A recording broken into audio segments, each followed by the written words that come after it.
பொன்னியின் செல்வன் நான்காம் பாகம் மணிமகுடம். அத்தியாயம் 18. அம்பு பாய்ந்தது. ஓடைக்கரையில் ஒரு மரத்தின் பின்னால் மறைந்தும் மறையாமலும் நின்ற ஊமை ராணியை பூங்குழலி பார்த்தாள். எதிர்பாராத சமயத்தில் எதிர்பாராத இடத்தில் அவளைக் கண்டதினால் பூங்குழலிக்கு சிறிது திகைப்பு உண்டாயிற்று. அயல் மனிதர்களைப் பார்ப்பதில் ஊமை ராணிக்கு பிரியம் இல்லை என்பது அவளுக்குத் தெரிந்திருந்தது. படகில் சேந்தன் அமுதன் இருக்கிறானே, அவனைக் கண்டு ஒருவேளை அத்தை ஓடிவிடுவாளோ என்ற எண்ணம் அவள் மனத்தில் தோன்றிய அந்த கணமே அவளுடைய அத்தை ஓடத் தொடங்கிவிட்டாள். பூங்குழலி சட்டென்று ஓடத்திலிருந்து ஓடைக்கரையில் குதித்து மேட்டில் ஏறிப் பார்த்தாள். அத்தை சற்று தூரத்தில் அடர்ந்த காட்டுக்குள் மறைந்ததை கவனித்தாள். இதற்குள் சேந்தன் அமுதனும் கரையில் குதித்து மேட்டில் ஏறி பூங்குழலி நின்ற இடத்துக்கு வந்து சேர்ந்தான். பூங்குழலி, பூங்குழலி, சற்று முன் இங்கே நின்றது யார் என்று கேட்டான். உனக்குத் தெரியவில்லையா அமுதா? நிச்சயமாகச் சொல்லத் தெரியவில்லை. ஒருவேளை. ஆமாம், என் அத்தைத்தான். செத்துப் போனதாக நீ நினைத்துக் கொண்டிருந்து உன் பெரியம்மாதான். ஆமாம், அம்மாவின் ஜாடை கொஞ்சம் இருந்தது போல் தோன்றியது. வெறுமனே ஏதாவது சொல்லாதே. சின்ன அத்தைக்கும் பெரிய அத்தைக்கும் உருவ ஒற்றுமை ஒன்றுமில்லை, குணத்தில் ஒற்றுமையும் இல்லை. வீட்டில் கட்டிப் போட்டிருக்கும் பசு எங்கே? எதேச்சையாகத் திரியும் சிங்க ராணி எங்கே? சரி, அப்படியே இருக்கட்டும். ஏன் உன்னை பார்த்ததும் சிங்க ராணி ஓடிப்போய்விட்டாள்? பூங்குழலி சிரித்துவிட்டு, உன்னை பார்த்துவிட்டுத்தான் ஓடினாள். அயல் மனிதர்களைப் பார்ப்பதற்கு அவளுக்கு பிரியமிருப்பதில்லை என்றாள். நான் அயல் மனிதன் அல்லவே? அத்தைக்கு அது தெரியாதல்லவா? தெரிந்து கொண்டால் உன்னை பார்த்துவிட்டு ஓடமாட்டாள். ஆனால் தெரிந்து கொள்வதற்கு முன்னால் ரொம்பவும் தயங்குவாள். பூங்குழலி, இப்போது என்ன செய்யப் போகிறாய்? அத்தையைத் தேடிப் பிடிக்கப் போகிறேன். நானும் வரட்டுமா? எதற்காக? பெரியம்மாவை நேரில் பார்த்து தெரிந்து கொள்வதற்காகத்தான். எதற்காக பெரியம்மாவை நீ தெரிந்து கொள்ள வேண்டும்? சேந்தன் அமுதன் தன் பெரியம்மாவின் பழைய வரலாற்றை சிறிது பூங்குழலியிடம் அறிந்து கொண்டிருந்தபடியால் அவளைப் பார்க்க ஆவலாயிருந்தான். அத்துடன் பெரியம்மா தன் கட்சியிலிருந்து பூங்குழலியின் மனத்தை மாற்றுவதற்கு உதவி செய்யக்கூடும் என்ற ஆசையும் அவனுக்கு இருந்தது. எத்தனையோ காரணங்கள் இருக்கின்றன. ஆனால் பெரியம்மாவை தெரிந்து கொள்ள விரும்புவதற்குக் காரணம் வேண்டுமா என்ன? என்றான். பூங்குழலி சற்று யோசித்துவிட்டு, சரி வா, போகலாம். உன்னையும் அழைத்துச் சென்றால் பெரியம்மாவைப் பிடிப்பது சற்று பிரயாசையாக இருக்கும். ஆனாலும் யார் விடுகிறார்கள்? படகை இங்கேயே கட்டிப் போட்டுவிட்டுப் போகலாம் என்றாள். அவ்விதமே படகை ஒரு தாழம்பூ புதரின் அடியில் மறைவாக விட்டுக் கட்டியும் போட்டுவிட்டு இருவரும் கோடிக்கரை காட்டை நோக்கிச் சென்றார்கள். நடந்து கொண்டே சேந்தன் அமுதன், பூங்குழலி, பெரியம்மா இலங்கை தீவிலோ பூத தீவிலோ இருக்கிறாள் என்று சொன்னாயல்லவா என்றான். ஆமாம், சில சமயம் இலங்கை தீவிலும் சில சமயம் பூதத்தீவிலும் இருப்பாள். இங்கே அடிக்கடி வருவதுண்டா? இல்லை, அபூர்வமாகத்தான் வருவாள். நான் வெகுநாள் அவளைப் போய் பார்க்காமலிருந்தால் வருவாள். இப்போது உன்னை பார்க்கத்தான் வந்திருக்கிறாளா? இந்தத் தடவை வேறு காரியமாக வந்திருக்கிறாள் என்று தோன்றுகிறது. வேறு என்ன காரியம்? அவளுடைய சுவீகார புதல்வன் கடலில் முழுகிப் போய்விட்டானா, தப்பிப் பிழைத்து கரை சேர்ந்தானா என்று தெரிந்து கொள்வதற்கு வந்திருக்கலாம். இளவரசர் கப்பலேறி புறப்பட்ட பிறகு கடலில் சுழிக்காற்று அடித்தது அத்தைக்குத் தெரியும் அல்லவா?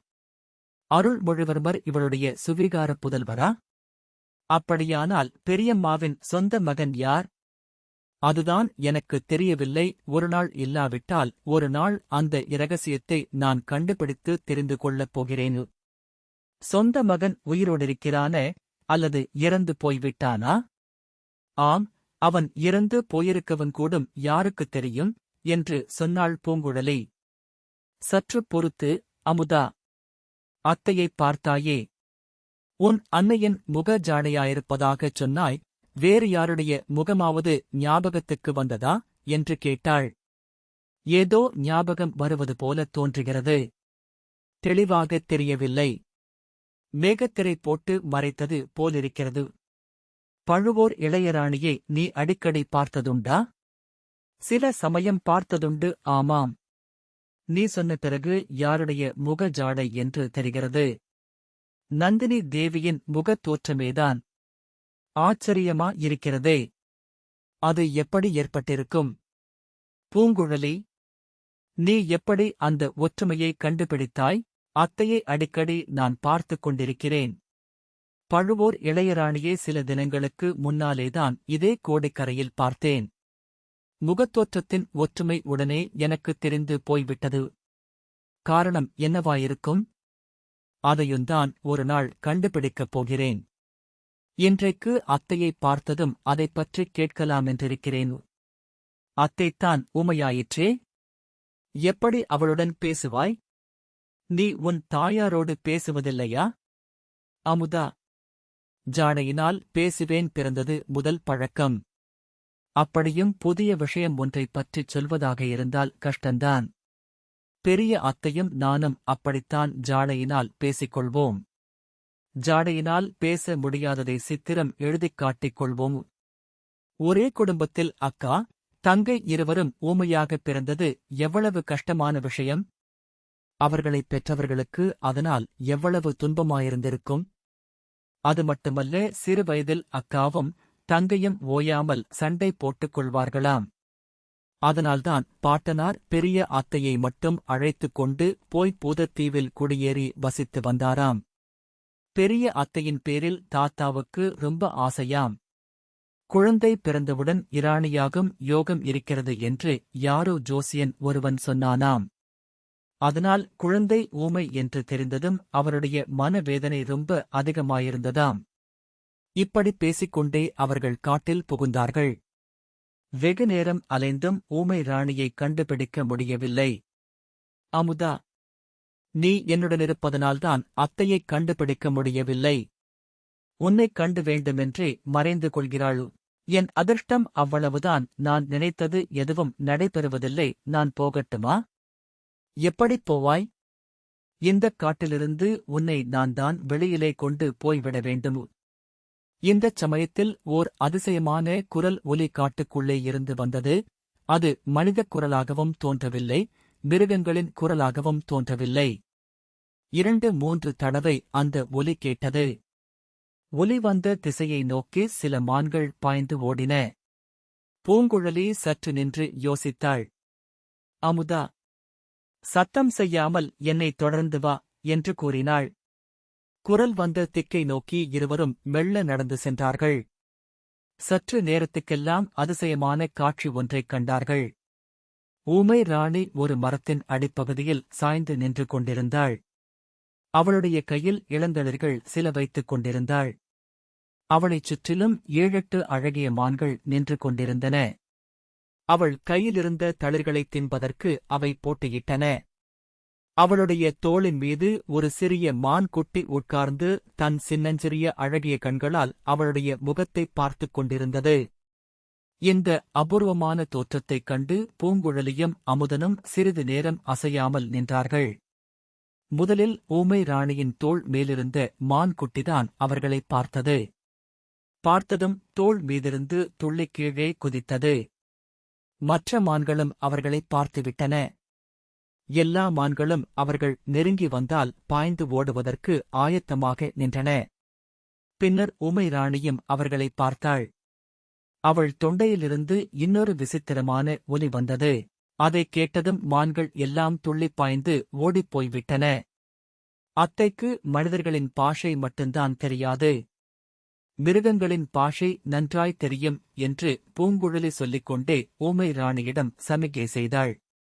ஊமை ராணி இம்முறை ஓடவில்லை, பூங்குழலியை பார்த்து பதில் சமிகை செய்தாள்.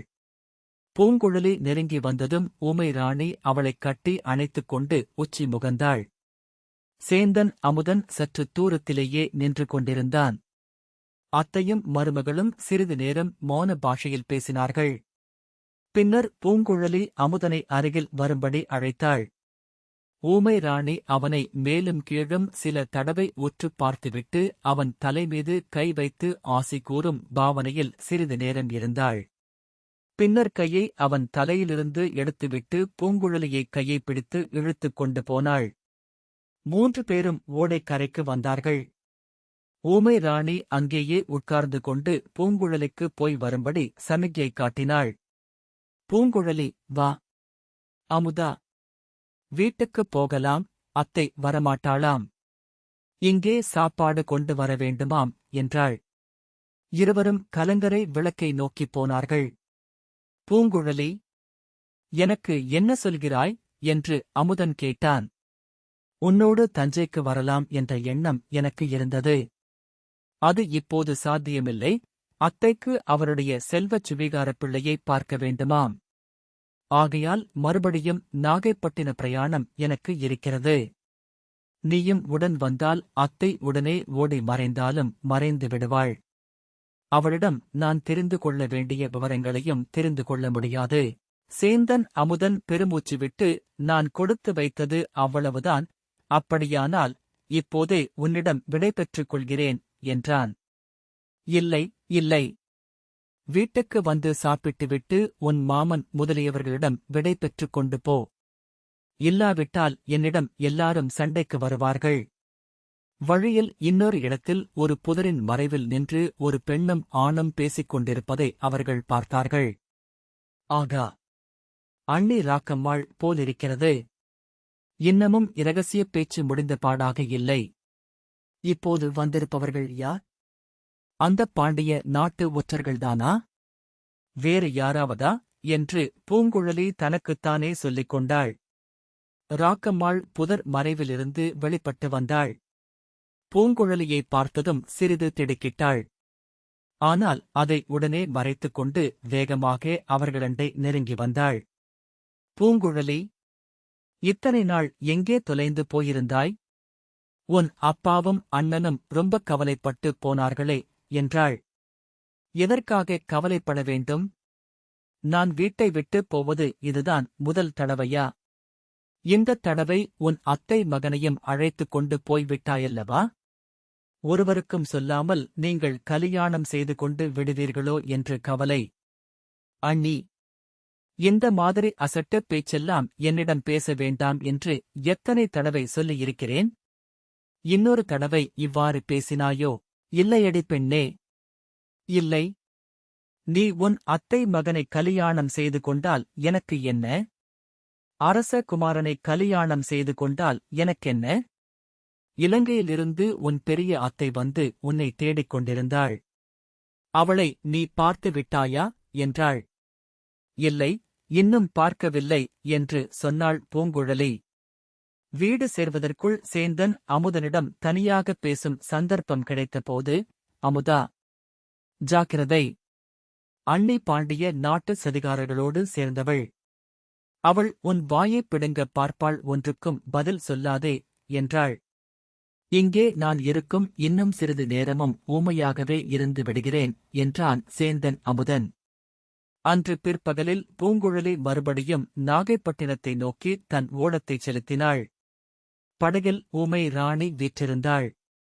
ஊமை ராணியின் அருகில் இருக்கும்போது பூங்குழலி எப்போதும் மன நிம்மதி அடைவது வழக்கம்.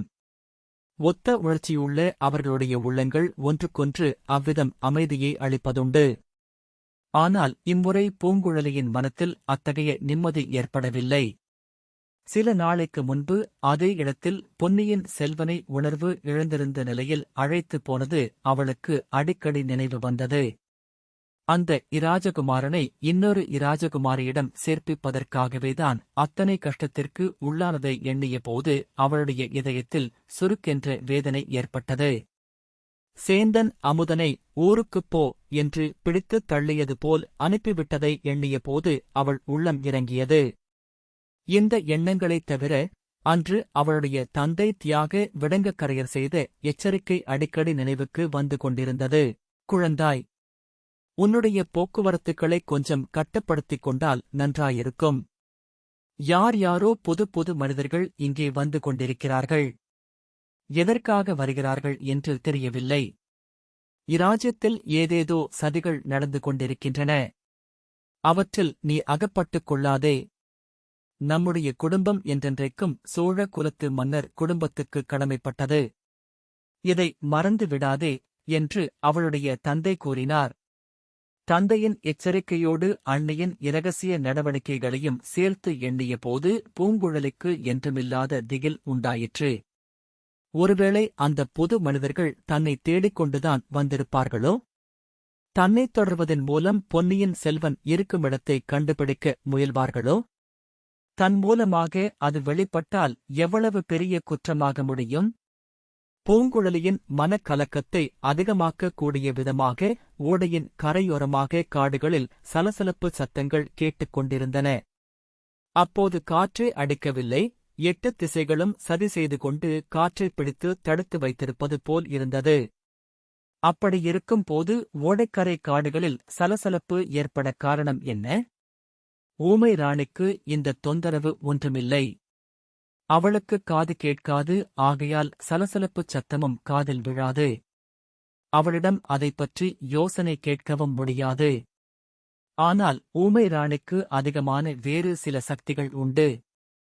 கண்ணால் பார்த்தும் காதால் கேட்டு தெரிந்து கொள்ள முடியாத விஷயங்களை 6வது புலனின் உதவியைக் கொண்டு அவள் கண்டுகொள்வாள். அவள் அறியாத அபாயம் ஒன்றும் தன்னை நெருங்க முடியாதல்லவா? இது என்ன? அத்தையும் கவலையோடு அடிக்கடி ஓடைக்கரையை அண்ணாந்து பார்த்து கொண்டு வருகிறாளே. உண்மையிலேயே அபாயம் ஏதேனும் தொடர்ந்து வருகிறதோ? அத்தை ஓடைக்கரையை அடிக்கடி பார்ப்பதன் காரணம் சீக்கிரம் தெளிவாகிவிட்டது. பூங்குழலியின் கவலையை அது போக்குவதாயிருந்தது. ஓரிடத்தில் 5-6 மான்கள் ஓடைக்கரை புதர்களின் இடையில் தெரிந்தும் தெரியாமலும் நின்று படகை எட்டிப் பார்த்தன. இல்லை, படகை பார்க்கவில்லை. ஊமை ராணியைப் பார்த்தன. ஆகா! மான்களைப் போன்ற அழகான பிராணிகள் உலகில் வேறு எதுவும் இல்லை. மான்களைப் படைத்த கடவுள் எதற்காக மனிதர்களையும் படைத்தாரோ தெரியவில்லை. சண்டாள மனிதர்கள்! இவ்வளவு அழகான பிராணிகளை வேட்டையாடிக் கொல்லுகிறவர்களும் இருக்கிறார்கள் அல்லவா? மான்களைப் பார்த்து அவற்றின் அழகை நினைத்து அதிசயித்த பூங்குழலியின் கரங்கள் துடுப்பு போடுவதை நிறுத்தின. படகு நின்றது. ஊமை ராணியின் தொண்டையிலிருந்து ஒரு விசித்திரமான ஒலி கிளம்பிற்று. அது அன்று காலையில் கேட்ட குரல் போல் இல்லை. இதில் திகிலும் எச்சரிக்கையும் கலந்திருந்தன. அதைக் கேட்ட மான்களும் திகில் அடைந்து திரும்பி ஓடத் தொடங்கின. அதே கணத்தில் எங்கேயோ மறைவான இடத்திலிருந்து ஓர் அம்புவிர் என்று ஒரு மானின் மீது தைத்தது. அம்பு தைத்து மான் சோகம் நிறைந்த ஓலமிட்டது. ஊமை ராணி படகிலிருந்து கரையில் தாவிக் குதித்து காயமடைந்த மானை நோக்கி ஓடினாள். அவள் மானின் சமீபத்தை அடைந்த அதே சமயத்தில் நாலாபுறத்து புதர்களிலும் சலசலப்புச் சத்தம் உண்டாயிற்று. அடுத்த வினாடிகளில் 7-8 பேர் வந்து அவளைச் சூழ்ந்து கொண்டார்கள். அவர்களில் பலர் கையில் வேலாயுதங்கள் இருந்தன. சற்றுத் தூரத்தில் அவர்களுக்கு வழிகாட்டி அழைத்து வந்த ராக்கம்மாளும் காணப்பட்டாள். ஊமை ராணி தப்பி ஓட முயன்றாள், முடியவில்லை. தப்பி ஓடுவது இயலாத காரியம் என்று அறிந்ததும் ஊமை ராணி சும்மா நின்றுவிட்டாள். 2 பேர் நெருங்கி வந்து அவளுடைய கைகளைக் கயிற்றினால் பிடித்துக் கட்டினார்கள். இவ்வளவும் பூங்குழலி பார்த்துக் கொண்டிருக்கும் போதே சில வினாடி நேரத்தில் நிகழ்ந்துவிட்டன. ஊமை ராணியின் கரங்களைக் கயிற்றினால் கட்டுகிறார்கள் என்பதை அறிந்ததும் பூங்குழலி படகிலிருந்து பாய்ந்து கூச்சலிட்டுக் கொண்டு ஓடி வந்தாள். கையிலிருந்த துடுப்பை ஓங்கிக் கொண்டு வந்தாள். ஊமை ராணியைச் சுற்றி நின்றவர்களில் 5-6 பேர் பூங்குழலியை நோக்கி ஓடி வந்தார்கள். அவளைப் பிடித்து இழுத்துக் கொண்டு போய் படகில் தூக்கிப் போட்டு கயிற்றினால் இறுக்கிக் கட்டிவிட்டார்கள். பிறகு திரும்பிச் சென்றார்கள். அவர்களுடன் சாவதானமாக வந்த ஊமை ராணியையும் அழைத்துக் கொண்டு சில வினாடி நேரத்தில் மறைந்து விட்டார்கள்.